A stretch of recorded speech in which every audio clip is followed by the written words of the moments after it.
or being agnostic, which is at the best what we have right now. So as an example, let's say I gave you a data set and made it really simple. I want you to build a binary classifier. So here, if it were my students, this is probably what they'd do. They say, okay, you want a binary classifier? I can use an SVM. I can use random forest, KNN, linear regression, logistic regression, naive Bayes, right? That's a small subset. Let's try all those. What they wouldn't do, and I'm worried that many of us here would not do, is to think about where each of these fails. So an SVM with a linear kernel doesn't do well if you have an imbalanced class. And as I can't remember who said it this morning, I think Nils said it, most of what we deal with in Ubicomp data sets or applied data sets are not dealing with balanced classes. Random forest, if you have data that's not independent from each other, individual samples where you have a lack of independence, doesn't work well. KNN, you have to deal with problems with overfitting. I'll come back to linear regression. Logistic regression, it's really easy to overfit with logistic regression. And naive Bayes, same as random forest. You have to deal with this lack of independence. Or if you have if you don't have independence in your data set, then you start to run into problems, and your results may not be valid. So for linear regression, here are 4 assumptions that are made when you apply linear regression. Like linear regression, one of the simplest modeling techniques you can apply. So linear regression has to be linear, right? I mean, that's a pretty obvious assumption. But you can have, right, it shouldn't be surprising that you can try and model something with linear regression for something that's not linear, and you'll get bogus results. The errors also need to be statistically independent from each other. That means, think of a time series data set, the errors themselves have to be statistically independent. This word means the variance of the errors has to be somewhat constant. And that's both with respect to time over time series data, and I have a couple notes here because this is a, oops. So it has to be constant, the variance of the errors has to be constant in time, across predictions, and across your independent variables. And then, what it means. How do you pronounce that word? Homoscedasticity. Skedasticity. Okay. And then your errors have to be normally distributed, right? So not knowing any of this before I looked it up, I only knew about the first one, right? That if you're going to apply a linear regression, I'm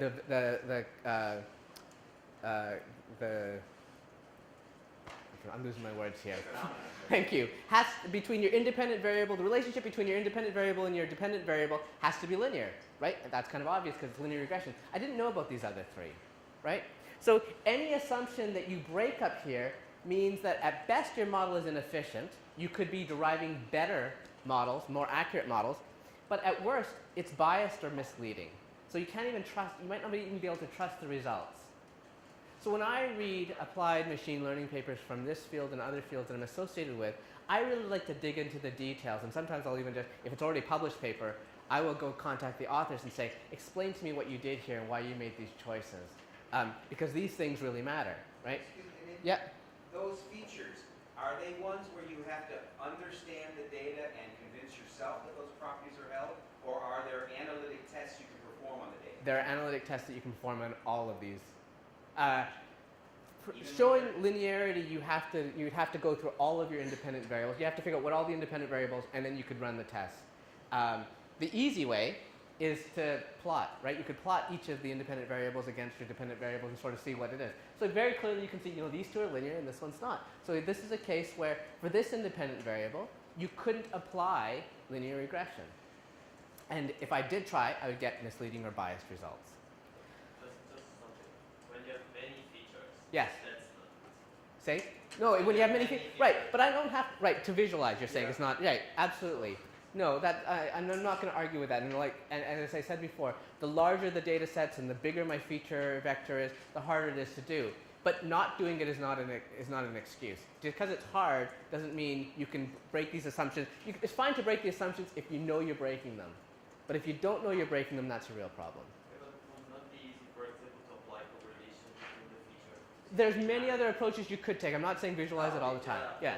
No, absolutely. There's many other approaches you can take, and many of these tools like SPSS and WECA, they'll produce these massive tables where you can go and investigate it. But if you don't know what to look for these things, You wouldn't even know to check, right? And there's no reason why Weka couldn't tell you, hey, I did it. I checked for the normality of your error distribution, and it's not normal. So you can't use this technique, but it doesn't. It leaves it up to a novice machine learning, applied machine learning person, and to me that's not acceptable. All right, so I want to end on, well, almost end on some common mistakes that are made when applying a machine learning to large data sets that we often work with. So the first one actually again ties nicely to what Nils had presented earlier, which is to use the default loss model. So what I mean by this is by default in Weka and Python scikit-learn, the default loss model treats false positives and false negatives exactly the same, right? But there are some times when you want to bias your understanding or your evaluation to say, you know what, false positives are less expensive than false negatives, or vice versa. So think of the example of a fraud alert. So many of us have traveled here, and how many of you called your credit card company, for those of you who are not local, called your credit card company and said you're coming to Japan? Much fewer than I expected. The rest of you are just crossing your fingers? Or you're local? I bought a plane ticket. Yeah. They know that. The bank called you. Yeah. Oftentimes when I forget, I'll get a call in the middle of the night from the bank that says, you know, if you suspect I'm in a foreign country, why don't you call me on the foreign country's time zone rather than your own, right? But I often get a call if I don't, right? That's a case where it's a false positive and it's to my benefit. But think about from the bank's perspective. They want to penalize false negatives much more than they want to penalize false positives. They don't mind disturbing me as a customer. What they don't want is a false negative, which means they missed a potential fraud. So there's times when you have to think, is my evaluation criteria right? Should I be treating false positives and false negatives the same? A second thing, we've already talked about using a linear model for when there's nonlinear interaction. Ignoring outliers, right? It's a really common thing to do, particularly among students, and my students, I guess, in particular, I have a lot of experience with, is we'll get a data set and they'll just throw away data. And I'm thinking, well, wait, why did we remove those data? Outliers are interesting.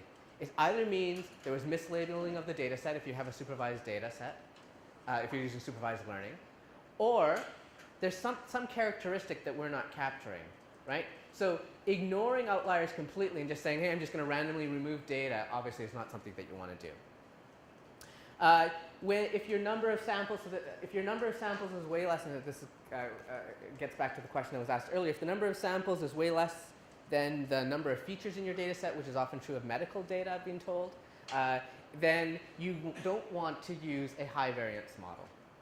So you may not want to use a high variance SVM in this case, where there's lots of sensitivity to new data, right? Because there's a danger of overfitting in that case. This point was actually already discussed. I can't remember by who this morning, but the idea of regularizing your data without standardizing it. So standardizing your data means make sure all the units of your features are consistent. So if you have some of your features are, say, in dollars and other of them are in cents, the coefficients that are given for each of your features, they're going to be off by orders of magnitude, and you're going to preferentially weight the one that is in cents because it's going to have a much higher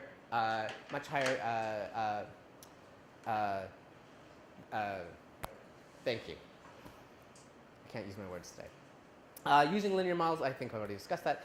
Interpret absolute value of coefficients from linear, yeah. So similar to what I discussed before, if you just treat the coefficient that's in front of your feature, the weight for your feature, as a level of importance, you're going to get something wrong, right? There's lots of examples of this. A common example of this is collinearity. So if you have two features that are highly correlated with each other, forget about the independent variable, but you have two features that are highly correlated with each other, the feature value that's put, the coefficient that's put in front of it is somewhat meaningless or at least biased at best. So you can't just treat that coefficient as, okay, the ones with the highest coefficients are the ones I care about. And then the last one is not testing for overfitting.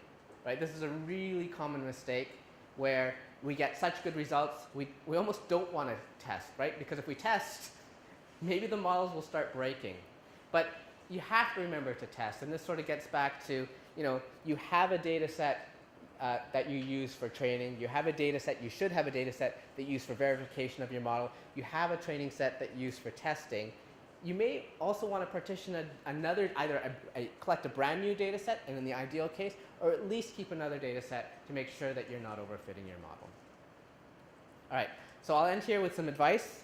The first is think before you do. Wherever you can, obviously as we've discussed, you can't do it always, visualize. Look at your data, make some hypotheses about what you think is going to be true about performance and what features you think are going to be the most valuable. After you do, so after you've built your model, question the results. Think about the assumptions you made, validate your hypotheses, make sure that you look at how well it performs. Where are the false positives? Where are the false negatives? Does it meet your hypotheses about what you thought was going to occur? Keep doing more work. Validate more. Look at the common mistakes that I presented on the earlier slides. Make sure you're not making them. Make sure that all the assumptions that you've explored or that you've thought about are not true.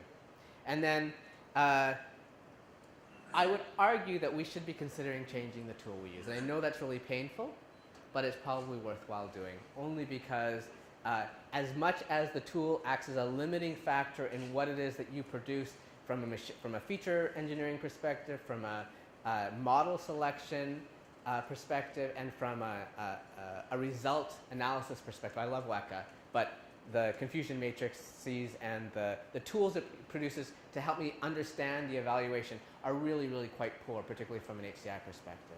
So be willing to change your tool to something a little bit more sophisticated. It comes at a cost, but in the end, it's probably worth it. I'll end there. Thanks.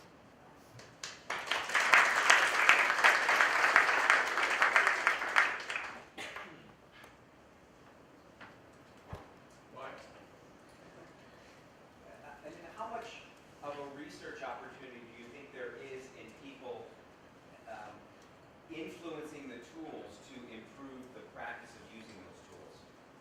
Yeah, it's a good question. I think there's a more general contribution to be made in the toolkit world, across all toolkits.